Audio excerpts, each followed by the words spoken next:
Nouveau journal sur Éduc TV. Merci d'être avec nous. Les titres. Face à l'intensification de la violence et des déplacements dans l'est de la RDC, l'UNICEF appelle à des mesures d'urgence pour sauver l'année scolaire. Des centaines de milliers d'enfants, en ce jour, plus de 300 000 élèves sont privés d'école. Enseignement à distance en RDC, le directeur-chef des services ont été sensibilisés à cette nouvelle politique qui vise l'amélioration du système éducatif congolais. Nous vous emmènerons au quartier Kinkole-Pêcheur où les habitants se plaignent de la pénurie d'eau potable. L'autorité urbaine a appelé à prendre des mesures idoines.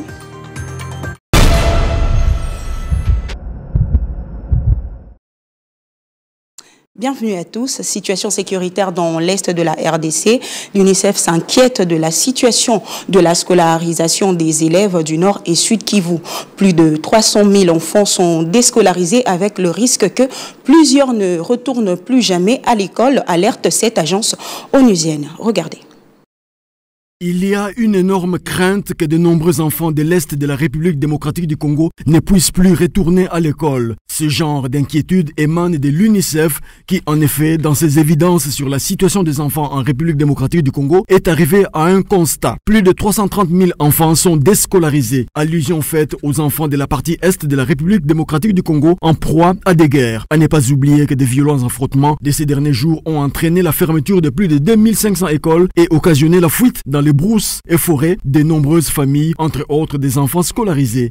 Une situation qui coupe le cycle d'apprentissage des enfants dans les provinces endommagées du Nord et Sud Kivu, tout en accentuant la situation des personnes déplacées. A signaler en fin de compte que malgré la timide réouverture de certaines écoles à Goma depuis le 10 février dernier, très peu d'élèves s'escriment à tenter d'y aller, surtout que des parents évoquent l'espace de sécurité pour leurs enfants avec la crainte qu'ils ne soient recrutés dans les milices.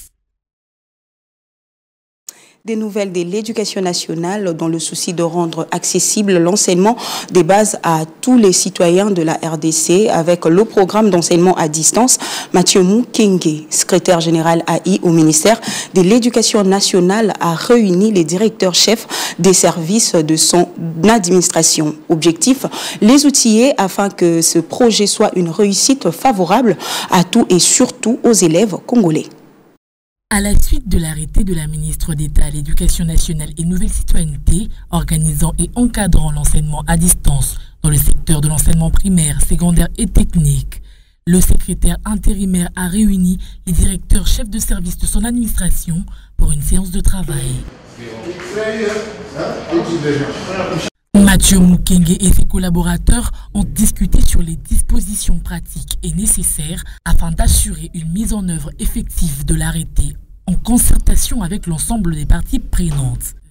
Souhaiter avoir cette séance qui s'inscrit dans le cadre de l'enseignement à distance parce que il y a quelques jours, pratiquement une dizaine de jours, que la MINETA a pris un acte instituant l'enseignement à distance. C'est un arrêté plutôt qui a été signé. Et cet arrêté, pour qu'il produise les effets, il faut passer par des mesures d'application. Les autres appellent des mesures d'encadrement. Ces mesures d'application et d'encadrement ne sortiront pas d'une seule tête. Raison pour laquelle nous avons voulu réunir les têtes pensantes. Les gens qui ont une idée sur ce qu'on entend par enseignement à distance. L'arrêté qui a été signé par l'autorité, nous avions notifié plus d'une direction. C'est-à-dire, nous avons commencé d'abord par notifier l'inspecteur général de notre ministère. Nous avons notifié la direction qu'on appelle d'Antique, direction des nouvelles technologies, information, etc., communication. Nous avons notifié les directeurs de programme. Donc, ce sont des directeurs qui, directement ou indirectement, sont connectés sur ces problématiques. L'enseignement à distance tel que pensé et organisé cette fois par la ministre d'État Raissa Malou coche toutes les cases d'une éducation moderne, inclusive et accessible à toutes et à tous, marquant ainsi un tournant historique pour l'amélioration de la qualité du système éducatif congolais. Nouveau système de recrutement et promotion des directeurs des écoles sur base des mérites à l'éducation nationale. Au Kasaï Oriental 1, la campagne a été lancée officiellement par l'inspecteur principal provincial Pierre Kabianda, une réforme qui vise l'amélioration de la qualité de l'enseignement des bases en RDC. Dans la province éducationnelle du Kasaï Oriental 1, le comité provincial a donné le go de la campagne de recrutement du personnel enseignant et de la promotion de directeurs du primaire. Une cérémonie marquée par la présence du ministre provincial de l'Éducation, représentant du gouverneur de province. Lancer officiellement la campagne de recrutement des enseignants et directeurs de l'école primaire. Prenant la parole, l'inspecteur principal provincial, Pierre Kabianda, a rappelé le bien fondé de cette campagne édition 2025 qui vise à assurer et préparer la relève dans le secteur de l'éducation afin d'offrir un enseignement de qualité aux futures générations. L'État congolais a pensé mettre en place un concours désormais pour qu'à chaque moment, on pourra puiser dans la banque de données, on pourra puiser parmi les enseignants qui ont concouru. Pour les enseignants, il faut d'abord être de nationalité congolaise. Deuxièmement, avoir au minimum 18 ans, au maximum 35 ans d'âge. Mais d'abord, il faut avoir le diplôme d'État en pédagogie. Vu qu'ils aient une base pour ne pas enseigner n'importe quoi. Deuxième concours, c'est pour le candidat directeur. Il n'est un secret pour personne qu'il y a nos papas qui ont vieilli, mais il faut qu'il y ait la relève. En outre, l'IPP Pierre Kabianda a rassuré de la mise en œuvre sans faille de cette réforme qui aboutira au recrutement du personnel enseignant via concours et fondé essentiellement sur les mérites.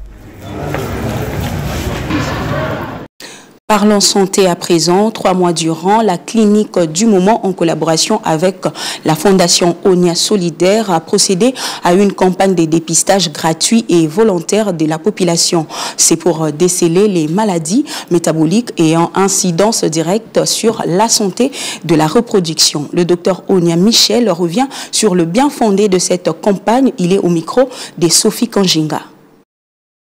Les maladies plurimétaboliques sont les maladies qui tuent la personne à des temps. Ils tuent le métabolisme des bases, ils perturbent le métabolisme des bases et aussi tuent les fonctions sexuelles pour empêcher que le foyer ne soit pas épanoui sur le plan sexuel et le plan reproductif. C'est la raison pour laquelle nous sommes décidés, en tant que spécialistes en sexologie de la reproduction, de voir toutes les pathologies qui détruisent les fonctionnements des bases de la sexualité épanouie. Donc nous avons précisé, il y a les maladies plurimétaboliques telles que le diabète et toutes ces complications sur la neuropathie diabétique, l'hypertension, l'insuffisance rénale, ainsi que toutes d'autres maladies qui affectent la reproduction. À ceux qui nous suivent et qui veulent avoir de plus amples informations concernant leur santé, ils doivent passer à Magasin Kitambo sur avenue Kassavubu numéro 10, la Fondation Onia Solidaire et Clinique du Moment. Ils sont disponibles pour le recevoir. Kassavubu numéro 10 à Magasin Kitambo. Si vous voulez nous appeler sur le fil, vous pouvez nous contacter au 081 052 5708. 081 052 5708, c'est le numéro du docteur pour avoir le plus amples informations à votre santé. On ouvre un autre chapitre dans la périphérie de Kinshasa. Pénurie d'eau potable dans le quartier Kinko les Pêcheurs. L'autorité urbaine appelée à prendre des mesures idoines contre la régie de distribution d'eau potable incapable de fournir la denrée aux habitants. Blanche Arngaï. Incroyable mais vrai, l'eau est une denrée rare qui s'est fait de plus en plus rare dans plusieurs coins de Kinshasa, pourtant la capitale. Dans la foulée, le quartier Kinko les Pêcheurs. Ici, la régie des eaux semble inexistante, à en croire la population riveraine obligée d'utiliser l'eau indigeste de la rivière Moussolo, tant pour la cuisine que pour la douche. À quel sein désormais s'est voué? Se questionnent les habitants de cette partie qui pensent être abandonnés à leur triste sort. Bisika tozalaki ma ezalaka toyeki nkola ma ezate ba pompe ezame ma ezalaka te tobima toka tolala pongi te 5 heures okati pongi 4 heures boye musolo boye kosukola bilamba toza vraiment na difficulté ya mai bozwa biso solution. À le voir, la situation n'affecte pas seulement l'accomplissement des tâches ménagères, cet élève en est la preuve tangible. Ah, na toka mai pa sokola na ke moi classe. Ah, on a difficulté à mai. Tovana musika, tovana reta makasa mai. Toya musopo tozwa mai toko sokola ti toke sous place musika. Reta toke classe ba benga biso parce que tovana musika toka sous mai musika. Considérant l'adage l'eau c'est la vie, les habitants des Kinko les pêcheurs en appellent à l'implication sérieuse et urgente des autorités du pays pour remédier à cette situation qui expose leur santé et celle de leurs enfants. 18 février 2006, 18 février 2025, 19 ans s'est écoulé depuis la promulgation de la Constitution qui régit l'actuelle République démocratique du Congo. Rappel historique dans ces récits signé Roger Marley Lukunga. Cette constitution de la République démocratique du Congo, qui en est à ses 19 ans d'existence, a été promulguée à un temps trouble, en pleine période de turbulence politique, car la République démocratique du Congo venait de sortir de l'épisode du dialogue intercongolais en 2002, avec signature de l'accord global et inclusif en 2003. Ainsi, juste pour préparer la phase d'accalmie conduisant aux élections de 2006 déroulées en juillet, il était important de doter le pays d'une constitution. Et c'était le 18 février 2006. Une œuvre pour laquelle se sont investies plusieurs personnalités européennes, notamment le Belge Louis Michel, l'Italien Aldo Aiello, qui ont recouru à l'intervention d'éminents spécialistes du droit constitutionnel. À ce jour, avec l'écoulement du temps, d'autres spécialistes du droit constitutionnel se seraient rendus compte de l'aspect dépassement de cette loi fondamentale et qu'elle serait en décrépitude. Raison pour laquelle une opportunité à sa retouche ou à son changement a été évoquée.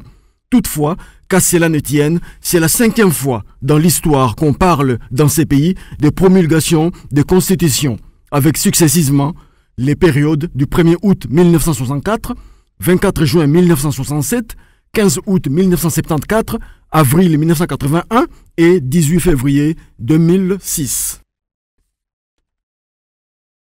Parlons entrepreneuriat dans ce journal, les jeunes désœuvrés de Makanza ne se tournent pas les pouces. Tenez, ces derniers s'adonnent à des petits boulots pour subvenir à leurs besoins quotidiens. Regardez.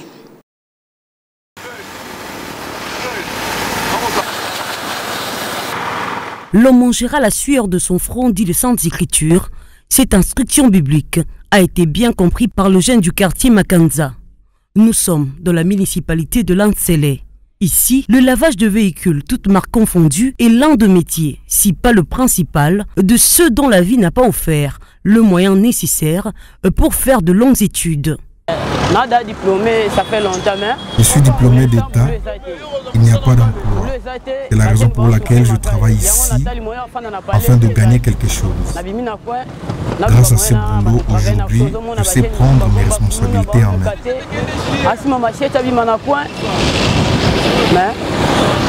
Je demande aux autres jeunes de travailler et éviter de faire le clown. Au président Fati de créer pour nous les emplois.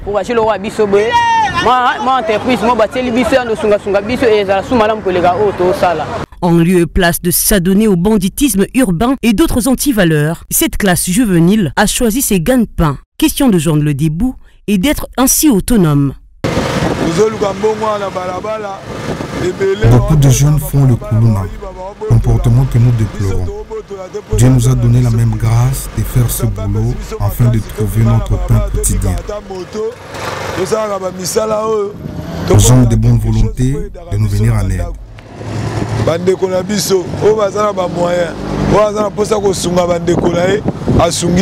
Il n'y a pas de sous-métier, il n'y a que de ce genre. Comme dit l'adage, ce jeune appelle leur père à emboîter les pas d'une manière à lutter contre le chômage au pays. situation sécuritaire dans l'Est et dans la province du Maïndombe, précisément dans le territoire de Kwamut, avec là le phénomène Mobondo. Une messe de dédicaces a été organisée à Inongo afin d'implorer la miséricorde divine. Une initiative du député provincial Anicette Mponkonzo.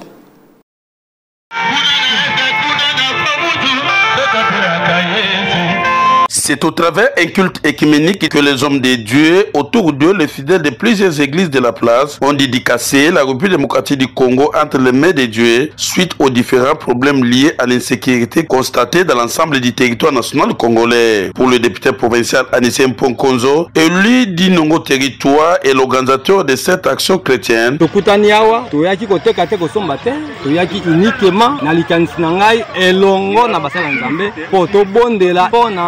ekotana mboka ya Congo particulièrement na est pe na territoire ya Kwamut na Maïndombe. Tosengi na Nzambe apesa mokonzi ya mboka le commandant suprême, le chef de l'État, M. Félix Antoine Sekedi Chilombo apesa mayele oyo apesaka na Salomon apesa ebwanya pour que makoki epesa mela poki ya kolonga makambo oyo puis les susu pona kotia confusion contradiction na ngambo ya banguna na biso ya RDC oyo basangana ba Rwandais pe boccidentaux ba oyo nyonso tu bazwami na bandako na bango na ville ya Inongo na Maïndombe pe congolais nyonso esika azali tozala toujours unis derrière mokonzi ya mboka pe derrière mampinga na biso ba oyo basambelaka butu moi itongo pokwa alelelaka kaka Nzambe wana pour que elonga epesamela biso mpona tumba oyo eza koleka na kati na plaine. En croire certains pasteurs, la communauté internationale, ezala Rwanda, ezala M23, ezala AFC, ezala Mobondo, bazoluka badiviser Congo, babundisi Congo te, mais babundisi Nzamboyo.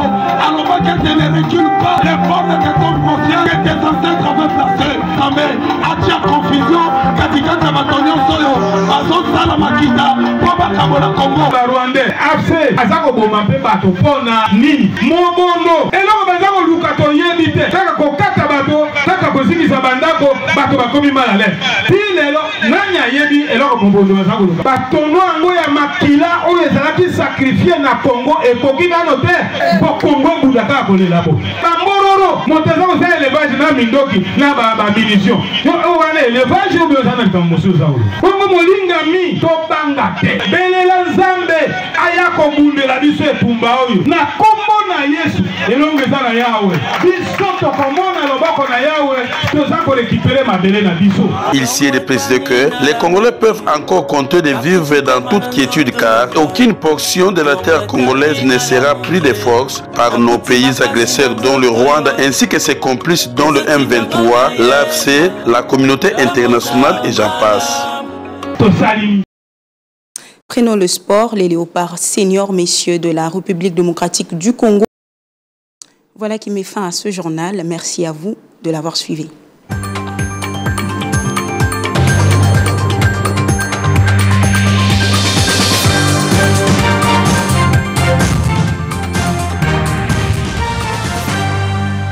Oh,